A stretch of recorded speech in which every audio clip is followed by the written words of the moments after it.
बच्चों, मैं सत्यजीत संगम स्वागत करता हूं हमारे YouTube चैनल शिव धनेश्वर ज्ञान निकेतन में। तो बच्चों, आज हम लोग पढ़ने वाले हैं national things of India. National things of India मतलब क्या होता है? देखिए यहाँ सामने लिखा हुआ है, क्या लिखा हुआ है यहाँ पे? नेशनल थिंग्स ऑफ इंडिया, यानी कि भारत की राष्ट्रीय चीजें। क्या होता है बच्चों?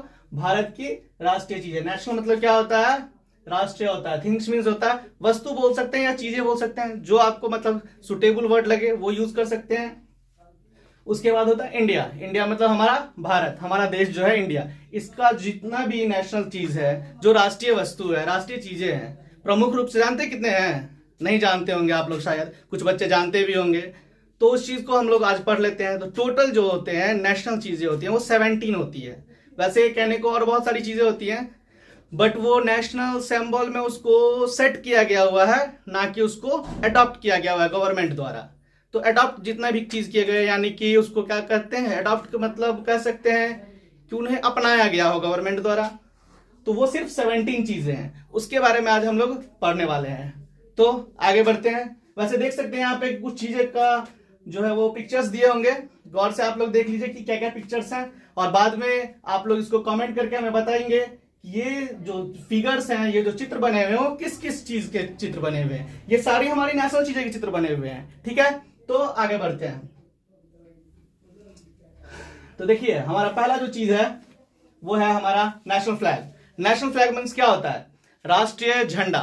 राष्ट्रीय झंडा क्या होता है? राष्ट्रीय झंडा बोल सकते हैं, राष्ट्रीय ध्वज बोल सकते हैं, जो लैंग्वेज सुटेबल हो आप वो यूज करेंगे, ठीक है? ये नहीं कि मैं बोल रहा हूं इंग्लिश में तो आपको नहीं बोलने आ रहा है, तो अभी आप प्रयास करिए बस बोलने का, लेकिन जो सुटेबल वर्ड आपको लगता है वो यूज कीजिए, उसमें कोई फॉल्ट नहीं है। आप कमेंट भी करेंगे तो उसी वर्ड में करेंगे। ये नहीं कि आपको इंग्लिश नहीं आ रहा है फिर भी ट्राई कर रहे हैं, ठीक है? ट्राई करना वो अच्छी बात होती है, बट आपको शुद्ध आंसर देना है, परफेक्ट आंसर देना है, तो आपको जो लैंग्वेज सुटेबल लगे उसमें आप कीजिएगा। तो देखिए पहला है हमारा national flag. National flag means होता है राष्ट्रीय झंडा। अब राष्ट्रीय झंडा क्या होता है आप लोग जानते हैं कि नहीं जानते हैं? अगर जानते हैं तो अच्छी बात है, नहीं जानते तो अभी मैं बता देता हूं। देखिए ये हमारा राष्ट्रीय झंडा है, इसको हम लोग बोलते हैं ट्राई कलर। ट्राई कलर किसको बोलते हैं? ट्राई कलर मतलब होता क्या, पहले ये बताइए। ट्राई कलर मतलब होता है 3 रंग। ट्राई मतलब क्या होता है? यहां लिखा हुआ है ट्राई, ये देख रहे हैं TRI लिखा हुआ है। इस TRI का मतलब होता है 3।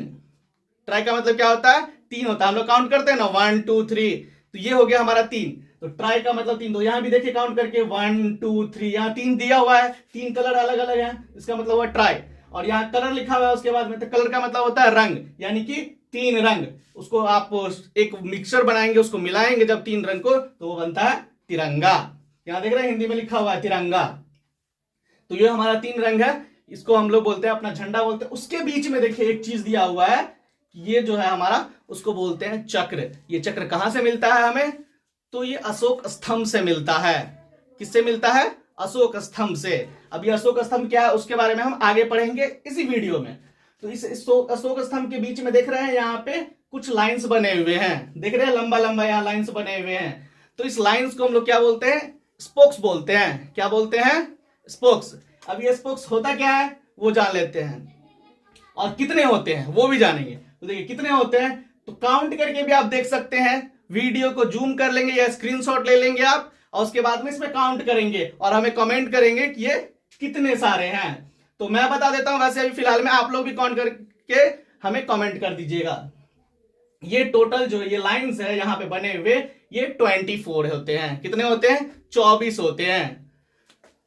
और उसके अलावा देखिए यहाँ पे आप ये भी थोड़ा जान लेते हैं कि ये कलर्स कौन कौन से हैं। ये जो हमारा होता है, कितने बच्चे बोलेंगे सर ये ऑरेंज कलर है, लेकिन इसको ऑरेंज कलर नहीं बोलते हैं, इसको हम लोग बोलते हैं सैफरन कलर। सैफरन कलर का मतलब क्या हुआ? केसरिया रंग। अब कहेंगे ये सर ये ऊपर में ही क्यों दिया हुआ है केसरिया रंग? इसका रीजन ये है कि हमारा जो इंडिया है, कंट्री इंडिया है, उसका जो सबसे ऊपर वाला हिस्सा है, कौन सा हिस्सा है? कोई बता सकता है इस चीज को? अगर जानते हैं तो कमेंट कीजिए फटाक से सब लोग।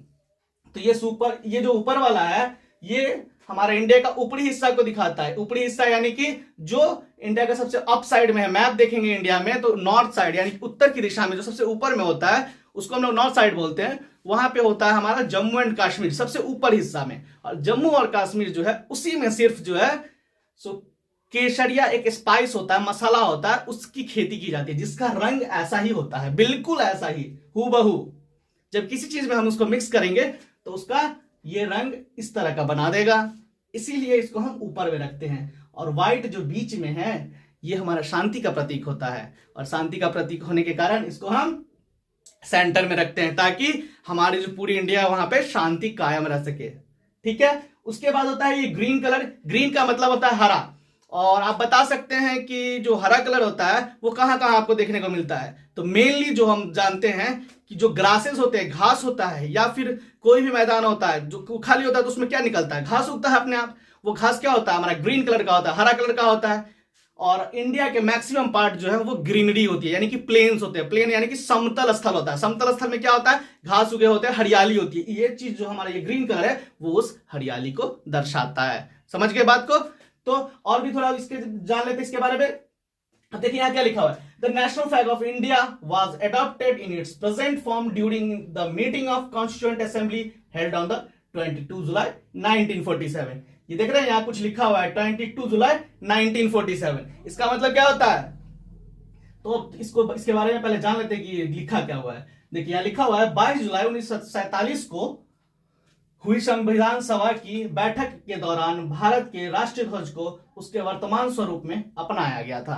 यानी कि इसका मतलब क्या हुआ कि अभी जो हम झंडा देख रहे हैं, अभी जो हमारा तिरंगा है, वो 22 जुलाई 1947 में संविधान की एक बैठक हुई थी। संविधान यानी कि जो हमारा कॉन्स्टिट्यूएंट है, जिसपे हमारा देश चलता है, उसकी बैठक हुई थी, जिसके दौरान इस झंडे को, इस तिरंगा को अपनाया गया था। कब अपनाया गया था बच्चों? 22 जुलाई 1947, 22 जुलाई 1947। तो आप लोग सब मेरे ख्याल से समझ गए होंगे। अब नहीं समझ में आया तो कोई भी अगर दिक्कत हो तो आप हमें कमेंट करके बताएंगे, हम आपको उसका आंसर कमेंट में जरूर देंगे। चलिए तो अब आगे देखते हैं। अब हमारा अगला है second number, the national emblem. National emblem मतलब क्या होता है, राष्ट्रीय प्रतीक। अब हमारा राष्ट्रीय प्रतीक क्या है, अभी जस्ट पीछे वाले में जब हम ट्राई कलर के बारे में पढ़ रहे थे, यानी तिरंगा बारे में पढ़ रहे थे, तो हमने बताया था आपको अशोक स्तंभ के बारे में, जिसके बारे में बोलता मैंने आगे बताऊंगा। तो देखिए नेशनल एम्बलम हमारा राष्ट्रीय प्रतीक क्या है, तो वो अशोक स्तंभ ही है। अब कहेंगे तो अशोक स्तंभ गौर से देख लीजिए, यहां पे सेम टू सेम जैसा फ्लैग में बना हुआ है वैसा यहां पे अशोक स्तंभ में भी बनाया गया है। यहीं से उसको लिया गया हुआ है, उस तिरंगा में यहीं से इसको लिया गया है। तो कहेंगे सर यहाँ पे कुछ लिखा हुआ है, इसके बारे में वैसे हम थोड़ा सा बता देते हैं। अभी 26 जनवरी 1950 को लिखा गया हुआ है, लेकिन और वहां पे जो फ्लैग है वो हमारा अडॉप्ट कब हुआ था, फ्लैग हमारा अडॉप्ट कब हुआ था, देखिए 22 जुलाई 1947 को, यानी कि पहले ही अडॉप्ट हो गया हुआ था। तो कहेंगे इसमें ये जो हमारा क्या कहते हैं सारनाथ से लिया गया, यानी कि अशोक स्तंभ से जो लिया गया हुआ है, वो पहले कैसे आ गया। तो आपको बता देते हैं, ये जो हमारा है ये स्तंभ जो है बहुत पुराना है, ये कोई नया नहीं है। इसको जो है गवर्नमेंट, भारत सरकार द्वारा जो है बाद में अपनाया गया, अडॉप्ट किया गया। पहले ये सिंबल था, ऐसा नहीं है कि नहीं था, ये पहले भी सिंबल था, लेकिन ऑफिशियली कहते हैं मतलब गवर्नमेंट उसको इशू कर देती है, वो जारी कर देती है, उस पर गवर्नमेंट साइन कर देती है, तो वो एक्सेप्टेबल हो जाता है, वो पब्लिकली आप यूज कर सकते हैं। इससे पहले आप नहीं यूज कर सकते थे इसको कहीं भी, ये सिर्फ गवर्नमेंट ऑफिस में ही यूज किया जाता था। ठीक है, तो ये जो हमारा नेशनल एम्बलम राष्ट्रीय प्रतीक क्या है, the lion capital of Ashoka, the lion capital of Ashoka, जिसको हिंदी में हम लोग कहते हैं अशोक स्तंभ। इसको गवर्नमेंट ने कब अपनाया था, तो गौर से देखिए यहां लिखा हुआ है 26 जनवरी 1950। कब अपनाया गया था, 26 जनवरी 1950 को। अब देखिए उसके बाद एक लाइन और लिखा हुआ है, Dinanath Bhargava sketched and illuminated India's national emblem.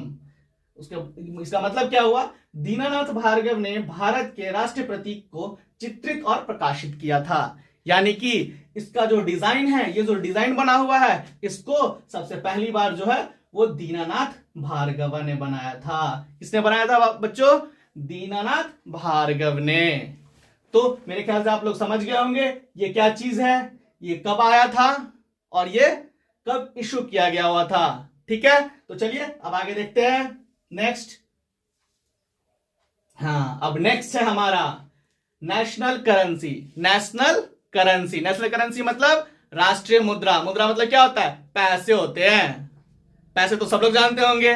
Chocolate खरीदने में काम आता है, बिस्किट खरीदने में काम आता है सबके लिए। हाँ, तो वही पैसे। तो हमारी राष्ट्रीय मुद्रा है क्या, उसको बोलते क्या है, राष्ट्रीय मुद्रा को हम बोलते क्या है? तो हमारी राष्ट्रीय मुद्रा जो है उसको हम रुपीज बोलते हैं। रुपीज यानी कि रुपया, रुपया बोलते हैं। समझ में आया बात? तो अब ये रुपया जो है, अभी देख रहे हैं ये 10 का है, ये 100 का है, ये 20 का है, ये 200 का है, ये 50 का है, ये 500 का, ये 2000 का। अभी इस तरह के हमारे पास में नोट आते हैं। अब कुछ सिक्के भी मिलते हैं, लेकिन ये मेन तौर पे जो है ये हमारे जो जितने भी हैं ये सारे के सारे एडॉप्टेड है, यानी कि भारत सरकार द्वारा अपनाया जा चुका है। भारत सरकार ये पब्लिकली सभी को देती है, पब्लिकली यानी कि आम जनता भी इसका इस्तेमाल कर सकते हैं। समझ गए? तो हमारा राष्ट्रीय मुद्रा कौन सा है? रुपीज है। रुपीज यानी कि रुपया।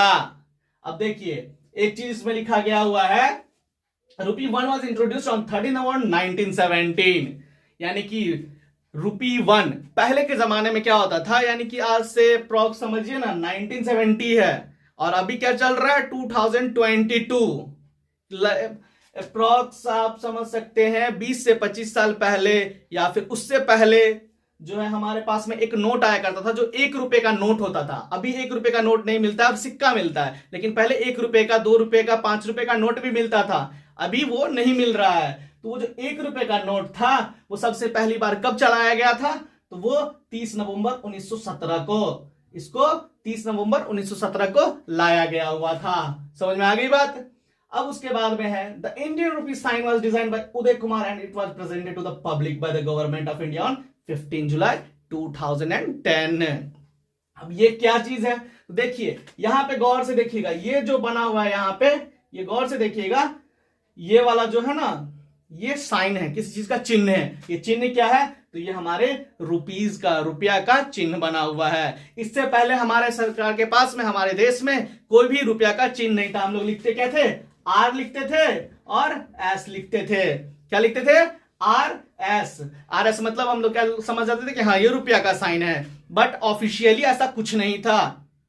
बस कुछ ही देश हैं जिसके पास में ऑफिशियली अपना साइन था, जिसमें अब हमारा भारत भी आ गया है, जिसमें हमारा भारत भी आ गया है। ये साइन अब हमारा ऑफिशियली हो गया। जैसे हम लोग देखते हैं कि डॉलर का साइन होता है, डॉलर का साइन होता है, उसी तरीके से अब हमारा इंडिया का ये रूपी का साइन हो गया हुआ है। अब रूपी का साइन अब आया तो है, कब आया, किसने बनाया, कैसे आया, इसके बारे में थोड़ा जान लेते हैं। तो ये सबसे फर्स्ट बार जो है इसको डिजाइन 5 लोगों ने किया था। इस चीज को डिजाइन 5 लोग, यानी कि इसका एक ना मतलब कॉन्टेस्ट रखा गया हुआ था, यानी कि प्रतियोगिता समझ सकते हैं, जैसे प्रतियोगिता होती है वैसे ही प्रतियोगिता रखा गया था, जिसमें 5 लोगों ने हिस्सा लिया था और 5 लोगों का डिजाइन जो है वो अप्रूव्ड हुआ था। उस अप्रूव्ड डिजाइन में से सेलेक्ट हुआ था बस एक डिजाइन, वो ये वाला डिजाइन है। और इस डिजाइन को बनाया किसने था? तो मिस्टर उदय कुमार ने। इसको किसने बनाया था? उदय कुमार ने बनाया था। और ये अडॉप्ट कब किया भारत सरकार द्वारा? ये 15 जुलाई 2010 को अडॉप्ट किया गया और जनता के सामने में प्रस्तुत किया गया, यानी कि इसका इस्तेमाल 15 जुलाई 2010 के बाद सारी जनता कर सकती थी। तो बच्चों ये अब हमारा कंप्लीट हो गया। अब आगे वाला देखते हैं। अब देखिए आगे क्या है हमारा नेशनल कैलेंडर। अब सोचेंगे कैलेंडर तो बहुत सारा होता है, सारे लोग देखते हैं, ये ठाकुर प्रसाद जी का कैलेंडर है, या बहुत सारा कैलेंडर देखते हैं, भगवान जी का फोटो वाला, तो ये फोटो वाला, तो वो फोटो वाला, बहुत तरह का कैलेंडर आता है।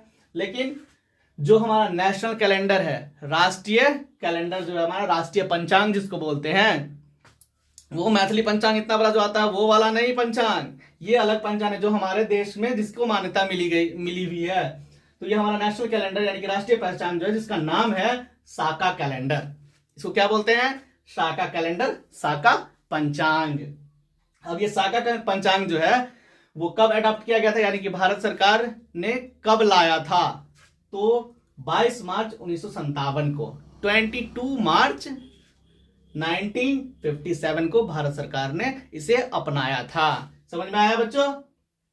और अब देखिए इस कैलेंडर के बारे में कुछ थोड़ा सा जान लेते हैं। ये कैलेंडर जो है, शाका कैलेंडर जो है, इसमें 365 डेज होते हैं। सभी जानते होंगे कि एक साल में कितने दिन होते हैं? तो 365 दिन होते हैं, 365 डेज। और महीने कितने होते हैं? तो 12 महीने होते हैं। दिन कितने हुए? 365 और महीने 12।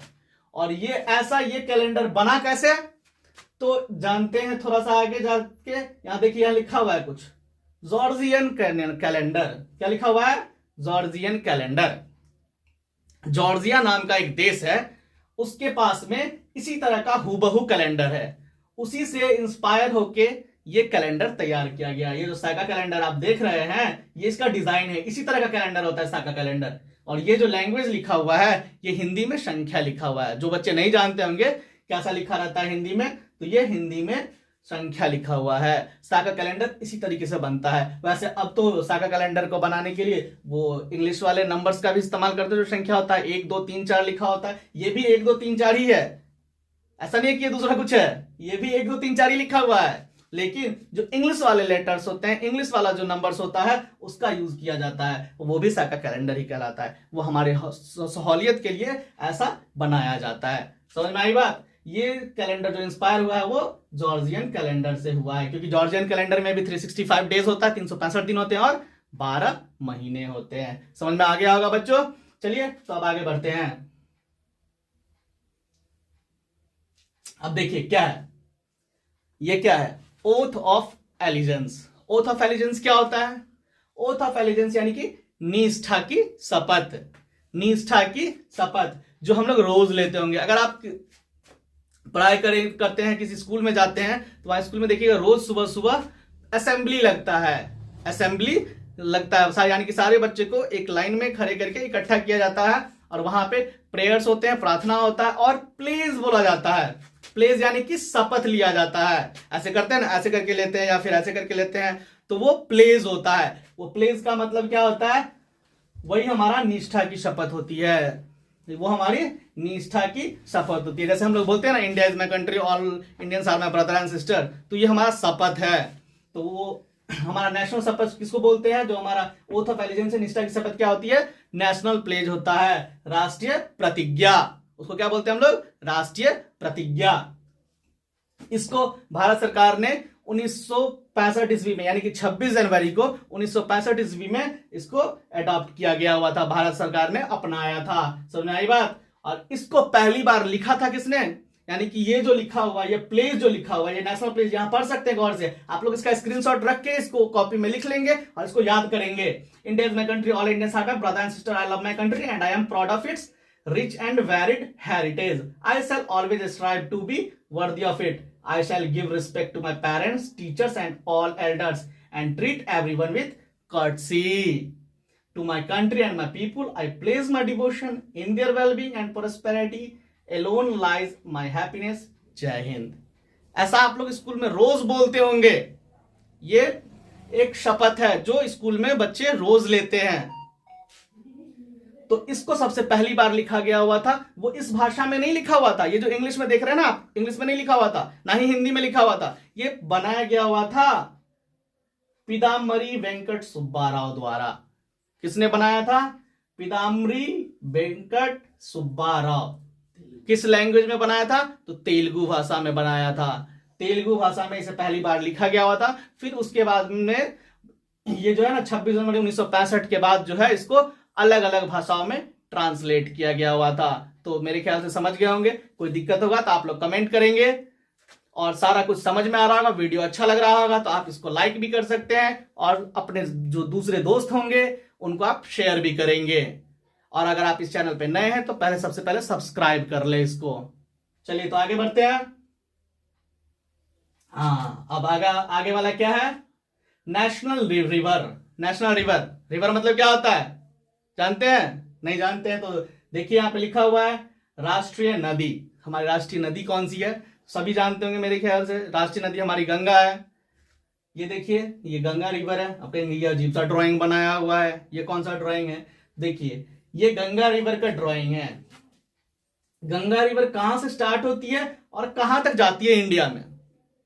इंडिया में कहां तक जाती है? तो देखिए गंगा रिवर जो है वो गंगोत्री से स्टार्ट होती है, उत्तराखंड से। उत्तराखंड में गंगोत्री है, वहां से स्टार्ट होती है, और ये उत्तराखंड से उत्तर प्रदेश होते हुए, बिहार होते हुए झारखंड को जाती है, बंगाल होते हुए ये लास्ट में बे ऑफ बंगाल यानी कि बंगाल की खाड़ी में चली जाती है। समझ गए होंगे? ये हमारा जो है गंगा रिवर इसी ढंग से चलता है। ये इसका वे है, रास्ता है, पाथ है। समझ में आ गई बात?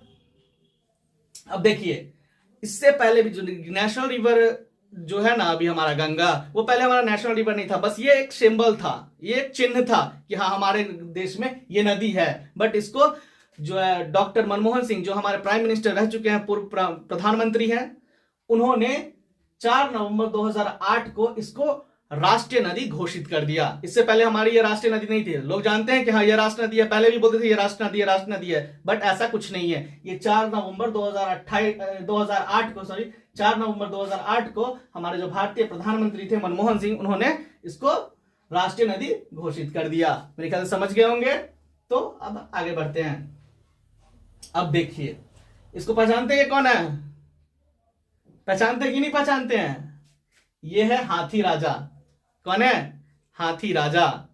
हाथी राजा क्या है तो वो पढ़ लेते हैं। यहां देखिए क्या लिखा हुआ है, national heritage animal. National heritage animal क्या होता है? नेशनल हेरिटेज मतलब राष्ट्रीय विरासत पशु। ये पशु जो हमें विरासत में मिली है। अब कहेंगे ऐसा कैसे बोल रहे हैं? ये देखिए बहुत सारे जगह पे हाथी है, हर जगह अलग अलग वैरायटी भी है। कुछ ऐसे देश हैं जिसमें हाथी का कलर भी अलग है, वो मैं कभी और किसी वीडियो में आपके लिए बताऊंगा, जो डिटेल में बताऊंगा अच्छे से। लेकिन अभी जान लेते हैं कि इसको विरासत पशु क्यों कहते हैं। हमारे पास जो हाथी है वो एक अलग प्रकार की है, एक अलग प्रकार का हाथी है हमारे पास में, जिसको इंडियन एलिफेंट कहते हैं। दूसरे जगह जाएंगे, दूसरे किसी देश में अगर जाते हैं तो वहां पे उसको हम लोग तो नॉर्मल हाथी बोलते हैं, देखते हैं तो बोलते हैं अरे ये तो हाथी है। लेकिन अगर दूसरे जगह जाएंगे और इस तरह का वैरायटी, इस तरह का हाथी अगर आपको दिखता है तो ये समझिए ऐसा नहीं दिखता है, ये कार्टून इमेज है, ये कार्टून वाली तस्वीर है। लेकिन जो रियल एलिफेंट है तो उसका कलर ऐसा होता है, ठीक है। तो उसको हम लोग भारतीय हाथी के नाम से वहां पे बोलते हैं। कहीं और भी जाएंगे तो समझ में आई बात। इसको 2010 में जो है नेशनल हेरिटेज एनिमल बना दिया गया। और इसके सेल पे भी, पहले जो सेल मतलब क्या होता है, बेचना होता है। पहले इससे पहले जो है ना हाथी को खरीद सकते थे, बेच सकते थे, लेकिन अब ऐसा नहीं है।